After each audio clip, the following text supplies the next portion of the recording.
My dear sons, welcome back to my channel. आज इस video में हम लोग सीखने वाले हैं English prose lesson 4 from the diary of Anne Frank के बारे में। इसमें हम 35 मोस्ट इम्पॉर्टेंट MCQS क्वेश्चन लिए हैं जो आपकी बोर्ड एग्जाम के लिए काफ़ी महत्वपूर्ण साबित होगा। यानी पार्ट का नाम है from the diary of Anne Frank, यानी एनी फ्रैंक की डायरी से। इस पार्ट में एनी फ्रैंक की एक नाम की लड़की होती है जिसका उम्र होता है 13 वर्ष, और इसकी एक बड़ी बहन होती है जिसकी उम्र होती है 16 साल, जिसका नाम होता है मार्गॉट। वह अपनी दादी जी के साथ जो है आचन में रहती है, और इसकी माता पिता भी रहते हैं। एनी फ्रैंक का परिवार एक संयुक्त परिवार होता है, बड़ा परिवार होता है, कम से कम 30 सदस्यों वाला, जिसे वह मित्र पुकार सकती है, लेकिन इसका कोई सच्चा मित्र नहीं होता है। ये खुद को अकेलापन दूर करने के लिए जो है अपने पास एक डायरी रखती है, जिस डायरी का नाम होता है किट्टी। एनी फ्रैंक जो है बहुत बातूनी स्वभाव की लड़की होती है, बहुत बात करती है। जब एक क्लास में पढ़ती है तो इसकी अध्यापक जो है, गणित के अध्यापक मिस्टर क्यूपरस होते हैं, मिस्टर कीसिंग होते हैं, जो इसके दंड के रूप में जो है इसको बातूनी चीज़ों पर निबंध लिखने के लिए कहते हैं। और यह 3 निबंध लिखती है, और ये कहती है इस निबंध में कि बोलना जो है मनुष्य का स्वभाव, इसे बदला नहीं जा सकता है। हमारी माता जी भी पहले बोलती थी और वह हमें विरासत में मिला हुआ है। और यह अपनी कविता से जो है एक निबंध लिखती है, हास्यपद कविता, जिसमें बताती है कि एक पिता हंस जो है कि 3 बच्चे होते हैं जो बहुत ज़्यादा बोलते हैं, तो उससे नाराज़ होकर जो है बत्तख या हंस जो है अपने बच्चों को मार डालता है। यही सब कहानी जो है इसमें लिखा गया है। तो इन कहानियों की मदद से हम लोग इसमें प्रश्न में देखेंगे, यानी कौन कौन से प्रश्न बनेंगे, इसको हम बहुत आसान भाषा में समझाने का प्रयास करेंगे। तो आइए देखते हैं। पहला प्रश्न है, who was Anne Frank? Anne Frank कौन थी? ये 13 ईयर्स ओल्ड ज्यूइश गर्ल, एक 13 वर्ष की लड़की थी। ये 16 ईयर्स ओल्ड ज्यूइश गर्ल, ये 17 ईयर्स ज्यूइश गर्ल, ये 19 ईयर्स ज्यूइश गर्ल। जो एनी फ्रैंक होती है, अभी हमने बताया है कि एनी फ्रैंक की जो उम्र होती है वो 13 वर्ष की होती है। तो 13 की अंग्रेजी क्या होता है? यहाँ पे आप देख सकते हैं पहला ऑप्शन, ए 13 ईयर्स ओल्ड ज्यूइश गर्ल्स, ठीक है, उसकी उम्र जो है 13 साल की होती है। अगला है, हु वाज मार्गॉट फ्रैंक? जो मार्गॉट होती है वो कौन होती है? तो मार्गॉट जो होती है वो एनी फ्रैंक की बड़ी बहन होती है, जिसकी उम्र 16 साल की होती है। तो मार्गॉट फ्रैंक कौन थी? एनीज फ्रेंड, एनी की मित्र थी। एनीज मदर, एनी की माता थी। एनीज सिस्टर, एनी की बहन। एनीज फादर, एनी के पिता। तो जो मार्गॉट थी वो एनी की बड़ी बहन थी, जिसकी उम्र 16 साल की, आप लिख सकते हैं 16 ईयर्स ओल्ड। तीसरा प्रश्न है, what is strange experience for a girl like any? यानी कौन से विचित्र अनुभव, ठीक है, एनी की समान थी, ठीक है। What is strange experience for a girl like any, इसका मतलब कि एनी की तरह एक लड़की के लिए कौन से विचित्र अनुभव हैं, यानी कौन से विचित्र अनुभव, ठीक है, एनी की तरह एक लड़की के लिए हैं, यानी एक लड़की के लिए कौन से विचित्र अनुभव हैं। तो ऑप्शन है, राइटिंग ए डायरी, एक डायरी लिखना, बीइंग टॉकटिव, बातूनी होना, बीइंग पनिश्ड, दंडित होना, नॉट डूइंग होमवर्क, गृह कार्य नहीं करना। तो एनी की तरह जो है एक विचित्र अनुभव क्या था? राइटिंग ए डायरी, यानी एक डायरी लिखना, क्योंकि 13 साल की उम्र में जो है एक लड़की डायरी कैसे लिख सकती है, यही एक विचित्र अनुभव था। How old are Anne's elder sister? ने बताया कि एनी की बड़ी बहन की उम्र कितनी थी? तो एनी की बड़ी बहन का नाम मार्गॉट था, जिसकी उम्र 16 साल की थी। तो 13 ईयर्स ओल्ड 16 वर्ष, 13 वर्ष, 17 ईयर्स ओल्ड 17 वर्ष, 16 ईयर्स ओल्ड 16 वर्ष, 10 ईयर्स ओल्ड 10 वर्ष। आंसर आपका जाएगा सी, 16 ईयर्स ओल्ड, जो उसकी बहन का उम्र था, बहन की उम्र मार्गॉट, उसकी उम्र 16 वर्ष की थी। अगला देखेंगे, when was Anne Frank born? Anne Frank का जन्म कब हुआ? 13 जून 1929, यानी 13 जून 1929, 22 जून 1929, यानी 22 जून 1929, 17 जून 1929, 17 जून 1929, 12 जून 1929, यानी 12 जून 1929। तो एनी फ्रैंक का जो जन्म हुआ था वो हुआ था 12 जून 1929, ऑप्शन नंबर डी पे जाएगा। अगला प्रश्न है what did any expect about her result, यानी एनी ने जो है अपने परिणाम के बारे में क्या आशा किया, क्या जो है अपेक्षा किया, क्या अपेक्षा किया अपने रिजल्ट के बारे में। She would expect to pass them, वह जो है परीक्षा में पास होने की आशा किया। She would expect to fail exam, वह परीक्षा में असफल होने की आशा किया। She would expect not to promote in the next class, वह अगली कक्षा में प्रमोट ना होने की आशा किया। ऑल ऑफ एबव, उपयुक्त में से सभी। तो आंसर जाएगा आपका ए पर, she would expect to pass the exam, वह परीक्षा में पास होने की आशा की, कि उसे लगा कि वह परीक्षा में पास हो जाएगी। अगला है why was the entire class is quacking, यानी सभी क्लास जो है क्यों जो है बोल रहे थे, क्वैक होता है उसे बोलना, क्यों आपस में बोल रहे थे।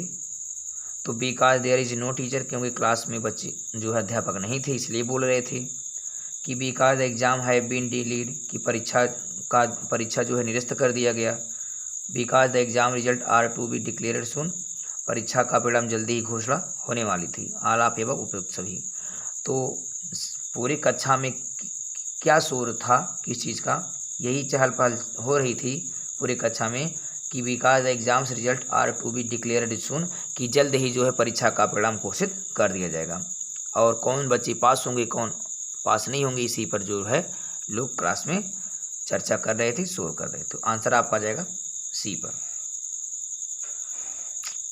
अगला है who had staked their entire holidays saving on their bets, bets one जो था शर्त लगाना, यानी कौन जो है अपनी छुट्टियों की पूरी बचत जो है शर्त लगाने की दाव रखी थी। कौन जो है अपनी छुट्टियों की पूरी बचत जो है अपने शर्त लगाने की का जोखिम उठाए थे, यानी शर्त लगाने का दाव रखे थे कि जो है जो छुट्टी हुई थी उस पर शर्त लगाए थे, दाव लगाए थे। Anne Frank, Anne's friends, Jeanne and Jacques, Anne's classmates. तो आंसर जाएगा Jeanne and Jacques. Jeanne and Jacques ने जो है और जैक्स ने अपनी छुट्टियों की पूरी बचत जो है दांव लगा दिए, शर्त लगा दी थी।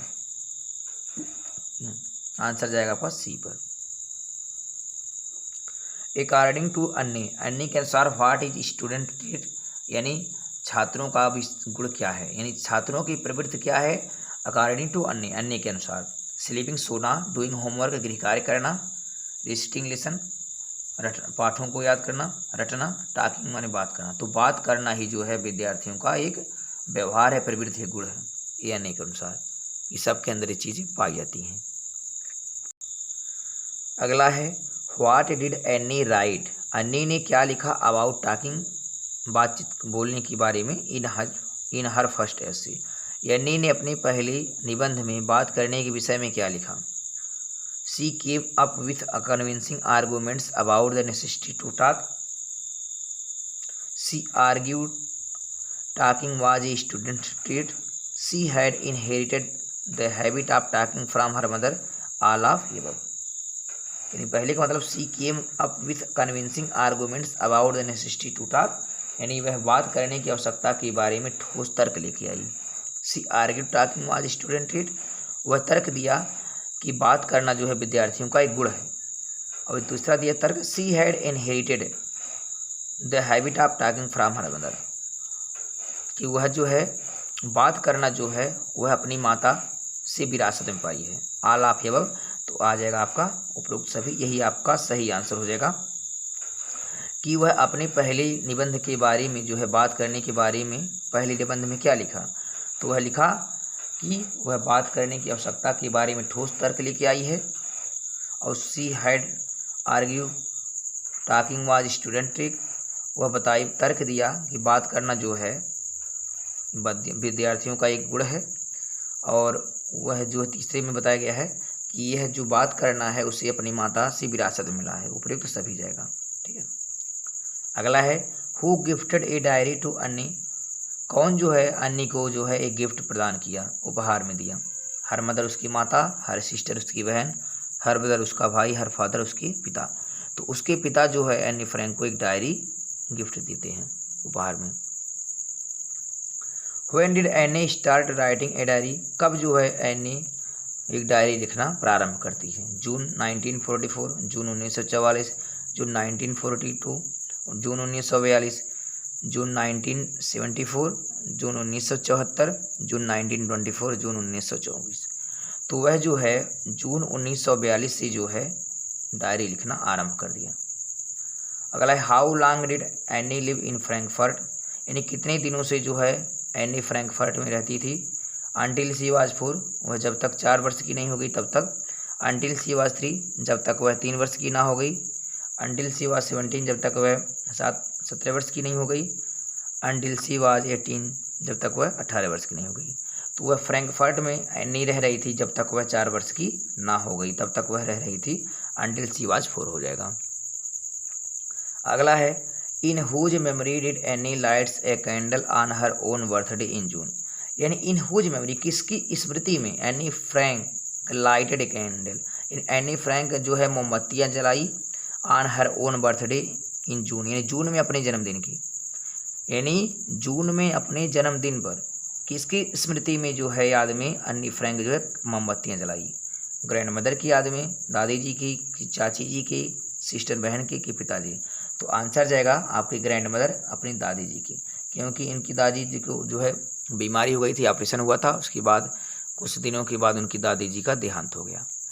ठीक है, तो उन्हीं की याद में जो है एनी फ्रैंक अपने जन्मदिन पर जो है मोमबत्तियाँ जलाई थी। तो आंसर जाएगा आपका ए। अगला क्वेश्चन देखेंगे, what was the subject on which she had to write, यानी कौन सा वह विषय था जिसे वह लिखना चाहती थी? नेसेसिटी ऑफ वॉकिंग, टहलने की आवश्यकता। नेसेसिटी ऑफ रनिंग, दौड़ने की आवश्यकता। नेसेसिटी ऑफ टॉकिंग, बोलने की आवश्यकता। नेसेसिटी ऑफ स्टडिंग, अध्ययन करने की आवश्यकता। तो किस टॉपिक पे वह लिखना चाहती थी, वो कौन सा विषय था? तो आप था option C necessity of talking, बोलने की जो है बात करने की आवश्यकता।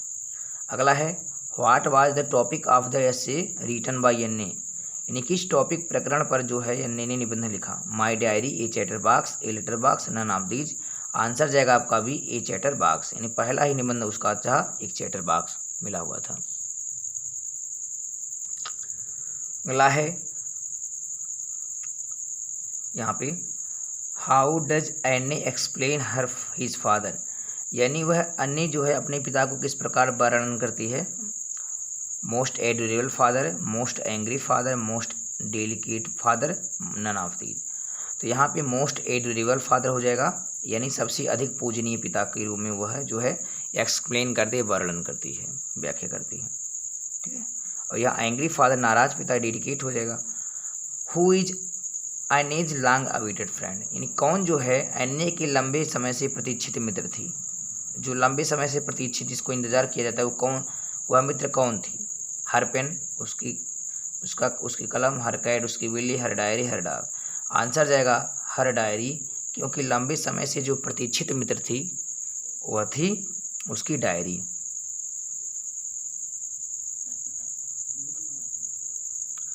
अगला है हाउ डज सी वांट, वह कैसे चाहती है टू बिगिन स्टार्ट करना हर डायरी, अपनी डायरी। वह अपनी डायरी जो है कैसे प्रारंभ करना चाहती है? By writing her home, name अपना नाम लिखकर। बाई गिविंग एन इंट्रोडक्शन, अपना परिचय देकर। By writing about her hobby, अपनी पसंद को लिखकर। नन ऑफ अब उपरोक्त से कोई नहीं। तो वह अपनी डायरी स्टार्ट करना कैसे चाहती थी?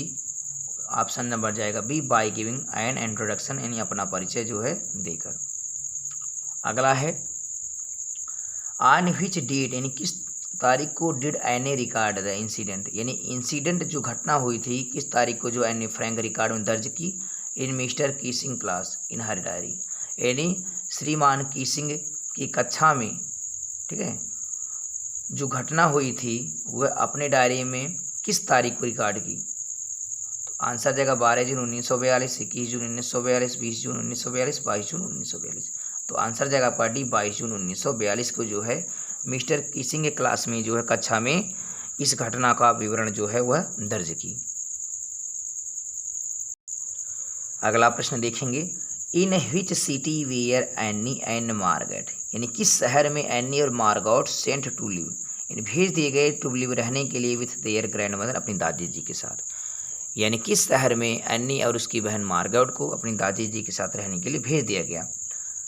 बर्लिन था कि आचन था कि म्यूनिख था या बोन था। तो आंसर जाएगा आपका आचन। आचन शहर में जो है दादी जी के पास एनी फ्रैंक और मार्गरेट को भेज दिया गया था रहने के लिए। अगला है who was the only survivor from Annie's family, any के परिवार को चलाने वाला एकमात्र कौन था। एनी थी कि एनीज फादर, एनी के पिता थे, एनीज मदर, एनी की माता की एनी सिस्टर। तो परिवार चलाने के लिए पिता सबसे महत्वपूर्ण होते हैं, तो आंसर जाएगा आपका बी, एनीज फादर हो जाएगा। अगला प्रश्न है हाउ मेनी सिबलिंग्स, सिबलिंग्स माने तो भाई बहन, डिड एनी हैव, एनी के पास जो है एनी के कितने भाई और बहन थे। तो एनी की बहन एक ही थी, भाई कोई नहीं था। तो आंसर आपका जाएगा एक पे 1 2 3, तो 1 हो जाएगा, क्योंकि एक ही बहन थी, भाई कोई नहीं था। ठीक है, तो सिबलिंग्स माने तो भाई बहन, तो भाई तो नहीं, बहन बढ़ती, तो इसलिए आंसर 1 हो जाएगा। अगला है what name was her book published with, यानी किस नाम से जो है उसकी किताब जो है प्रकाशित हुई। From the diary of Anne Frank, Anne Frank की डायरी से। The diary of young girl, युवा लड़की की डायरी से। एनी फ्रैंक, एनी फ्रैंक की डायरी, एनी फ्रैंक की डायरी। तो चूंकि पाठ का नाम तो था from the diary of Anne Frank, लेकिन ये पाठ का नाम था। लेकिन अगर पूछा जाएगा कि किस नाम से जो है एनी फ्रैंक की जो किताब है वो प्रकाशित की गई, तो वह था the diary of young girl. ये आंसर आप बताएंगे। ठीक है, किस नाम से प्रकाशित की गई। अगला क्वेश्चन है what did she write in her last essay, वह अपने अंतिम जो है निबंध में क्या लिखी। ए पोएम, ए जोक, एक पैराग्राफ, ए फनी पोएम। तो आंसर जाएगा ए फनी पोएम, एक जो है विचित्र कविता यानी मजाकिया कविता लिखी, जिसमें बताया गया कि एक बत्तख जो था वह अपने छोटे छोटे 3 बच्चों को मार दिया था, क्योंकि वह बहुत ज़्यादा बोलते थे। ठीक है, यही कहानी थी। अगला प्रश्न है why was she unable to get closer to her already existing friends, ये बताना है आपको कि वह पहले से ही, ऑलरेडी एक्सिस्ट माने तो पहले से ही मौजूद, और क्लोजर मानते हो जानते हैं निकट या करीब होता है, अनेबल माने असमर्थ। वह अपने पहले से मौजूद दोस्तों के पास जो है क्यों नहीं पहुंच पा रही थी, क्यों वह असमर्थ थी। अपने से पहले मौजूद जो दोस्त थी उनके करीब वह क्यों नहीं जा पा रही थी, क्यों उनसे जो है निकटता नहीं आ रही थी। विकल्प है she did not like her friends, वह मित्रों को अपने पसंद नहीं करती थी।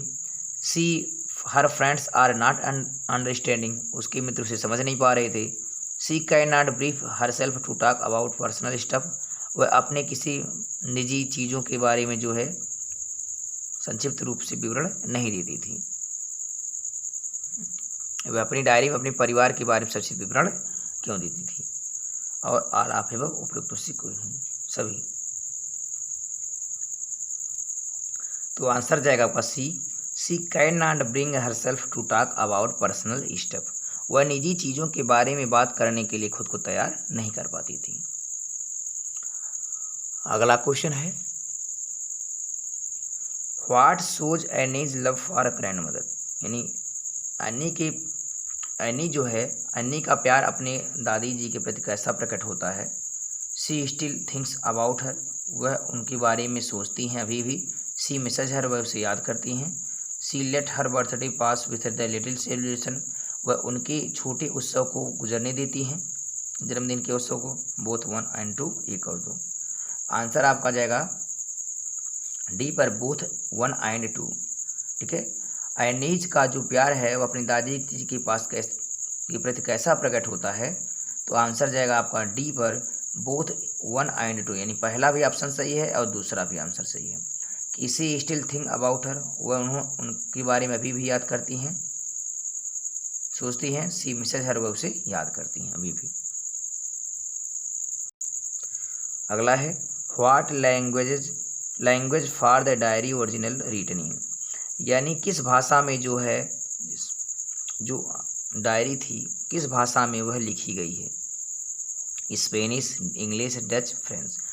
तो डच भाषा में लिखी गई है। यह नीदरलैंड की एक राजकीय भाषा है, ठीक है, इस भाषा में लिखी गई है। तो आंसर जाएगा डच। अगला है why was Mr Keesing annoyed with her. जो मिस्टर कीसिंग थे वो उसके मैथ के टीचर थे एनी फ्रैंक की। तो वही बताया जा रहा है कि व्हाई वाज मिस्टर कीसिंग एनाइड, एनाइड मतलब नाराज होना, यानी एनी फ्रैंक से जो है मिस्टर कीसिंग क्यों नाराज रहती थी। तो ऑप्शन है she was not a good student, वह एक अच्छी लड़की विद्यार्थी नहीं थी। सी वाज टॉकटिव, वह बातूनी थी। सी वाज रूड, वह असभ्य थी। ऑल ऑफ एबव, उपरोक्त सभी। आंसर आपका जाएगा बी पर, सी वाज टॉकटिव, वह बहुत बातूनी थी, बात करने वाली। अगला है why does she give a brief sketch. Brief मान तो संक्षिप्त, स्कीप मान चित्रण। About her family in the diary, वह डायरी में अपने परिवार के बारे में संक्षिप्त विवरण क्यों देती है, यानी वह अपने डायरी में जो है परिवार के बारे में संक्षिप्त विवरण क्यों देती है। ऑप्शन है no one would understand if she dove write in, यानी कोई नहीं उसको समझ पाएगा। No introduce Kitty to her family, वह जो है अपने परिवार के बारे में जो है परिचय नहीं करवाती है, ठीक है, किट्टी के बारे में। वह अपने परिवार को किट्टी के बारे में परिचय नहीं करवाती है। She would forget facts about her family, वह अपने परिवार की तथ्यों को भूल जाती है। She liked talking about her family, वह अपने परिवार की बातों को जो है पसंद करती है। तो ऑप्शन जाएगा आपका ए पर। अगला क्वेश्चन है why does Anne want to keep a diary. Anne जो है एक डायरी रखना क्यों चाहती थी या चाहती है। सी हैज नो क्लोज फ्रेंड, उसका कोई जो है घनिष्ठ मित्र नहीं है। सी लव्स टू राइट, वह लिखना पसंद करती है। She wants people to read, वह चाहती है लोगों को कि अबाउट हर लेटर, कि उसका पत्र जो है उसे पढ़ें। She likes it idea for it, वह इसकी विचार को पसंद करती है। तो इसलिए अपने पास ही डायरी रखती है क्योंकि उसका कोई सच्चा मित्र नहीं है। तो सी हैज़ नो क्लोज फ्रेंड, उसका कोई सच्चा मित्र नहीं थी, इसलिए जो है वह डायरी रखना पसंद रखती है। यह क्वेश्चन आपको लॉन्ग में भी देखने को मिल सकता है, शॉर्ट में भी। तो इसको आप लोग ध्यान देंगे कि वह अपने पास डायरी क्यों रखना चाहती है, क्योंकि उसका कोई सच्चा मित्र नहीं रहता है। अब देखें इस वीडियो का आखिरी प्रश्न। Why was writing in her diary a strange experience for any, यानी क्यों जो है डायरी लिखना एक स्ट्रेंज एक्सपीरियंस, एक विचित्र अनुभव था। फॉर एनी, अन्य के लिए, क्यों अन्य के लिए जो है डायरी लिखना एक विचित्र अनुभव था। ऑप्शन देखेंगे she had never written anything before, वह इसके पहले कुछ भी नहीं लिखी थी। She did not know how to write, वह नहीं जानती थी कैसे लिखा जाता है। Neither she nor anyone else would be interest in the letter, यानी वह और कोई भी दूसरा व्यक्ति जो है उसकी इस पत्र पर कोई जो है रुचि नहीं रखेगा। Both A and C, answer जाएगा आपका डी पे, बोथ ए एंड सी, यानी ए भी सही है और सी भी। यानी she had never written anything before, वह इसके पहले कुछ भी नहीं लिखी थी। और नाइदर सी, ना तो वह और ना ही कोई और जो है इस पत्र पे जो है कोई रुचि रखेगा, ठीक है। तो इसीलिए है जो है डायरी लिखना उसके लिए एक विचित्र अनुभव था। तो इस प्रकार से जो है हमने 30-35 क्वेश्चन जो है मल्टीपल चॉइस क्वेश्चन को सॉल्व करवाया है, जो आपके बोर्ड एग्जाम के लिए काफ़ी महत्वपूर्ण साबित होंगे। अगर आप लोग इस वीडियो को देख लेते हैं तो जो भी मल्टीपल चॉइस क्वेश्चन पूछे जाएंगे इस पार्ट से आपको इसी प्रश्नों से देखने को मिल जाएंगे। आई होप ये वीडियो आपको समझ में आया होगा। अगर ये वीडियो आपको समझ में आए तो उसको लाइक, शेयर और कमेंट करें, और कमेंट के माध्यम से बताएं कि आपको वीडियो कैसा लगा, ताकि आपके लिए और अच्छे वीडियो बनाते रहें। तब तक के लिए take care, thank you, good bye.